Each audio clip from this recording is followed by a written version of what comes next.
తెలంగాణ భవన్లో జరుగుతున్నటువంటి అంబేద్కర్ గారి జయంతి ఉత్సవ కార్యక్రమానికి విచ్చేసినటువంటి సహచర సోదరి సోదరులందరికీ, గౌరవనీయులు మన పార్టీ వర్కింగ్ ప్రెసిడెంట్ గారైనటువంటి కేటీ రామారావు గారికి, కార్యక్రమానికి విచ్చేసినటువంటి ప్రతి ఒక్కరికి మరొక్కసారి హృదయపూర్వకమైనటువంటి నమస్కారాలు తెలియజేస్తూ, తెలంగాణ రాష్ట్రాన్ని సాధించాలి, తెలంగాణ జాతి ఎదుర్కొంటున్నటువంటి అన్యాయానికి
నమస్కారాలు తెలియజేస్తూ, దివంగత అంబేద్కర్ గారు తెలంగాణ జాతికి ఆరాధ్యుడైనటువంటి మహానుభావుడు. భారతదేశం స్వాతంత్రం సిద్ధించుకున్న తర్వాత అద్భుతమైనటువంటి రాజ్యాంగాన్ని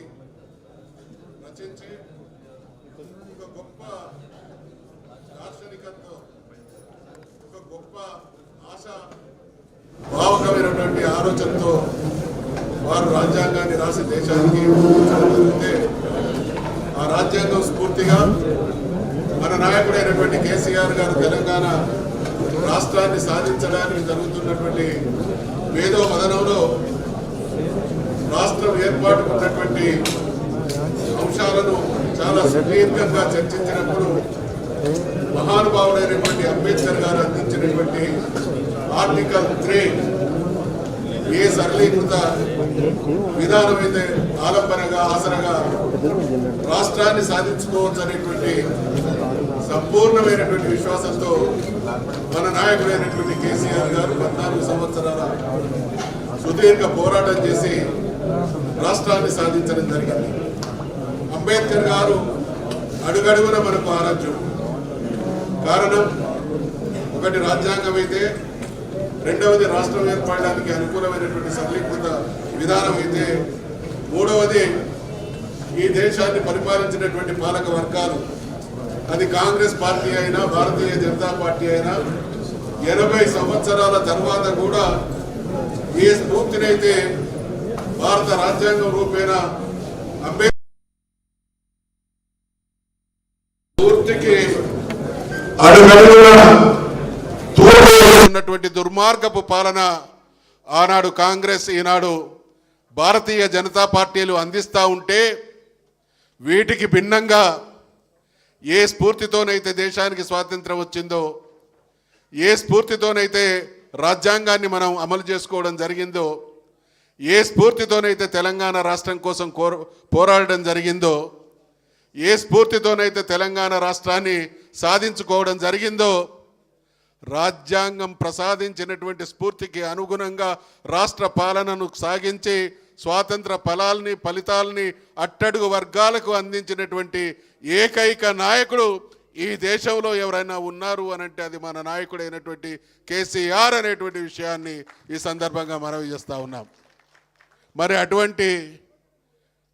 అంబేద్కర్ గారి పట్ల బీఆర్ఎస్ పార్టీకి మన నాయకుడికి ఉన్నటువంటి అచంచలమైనటువంటి అపురూపమైనటువంటి ఆరాధనా భావానికి ప్రతిరూపం వారు అమలు చేసినటువంటి అనేక స్కీములు ఒక వరుసలో ఉంటే దేశంలో ఒక అంబేద్కర్ గారి విగ్రహం ఒక సచివాలయానికి ఆ నామకరణం చేయడం, ఆ రకంగా ఆయనను ఈ జాతి ఉన్నంత వరకు మేము ఆరాధించేటువంటి మహానుభావుడు అనేటువంటి శాశ్వత ప్రతిష్టను తీసుకొచ్చినటువంటి మన నాయకుడు కేసీఆర్ గారైతే అడుగడుగున అంబేద్కర్ గారికి ద్రోహం చేసినటువంటి కాంగ్రెస్ పార్టీ ఆయన జీవించి ఉన్నటువంటి కాలంలోనే ఆయనను ఏ రకంగా హింసించింది,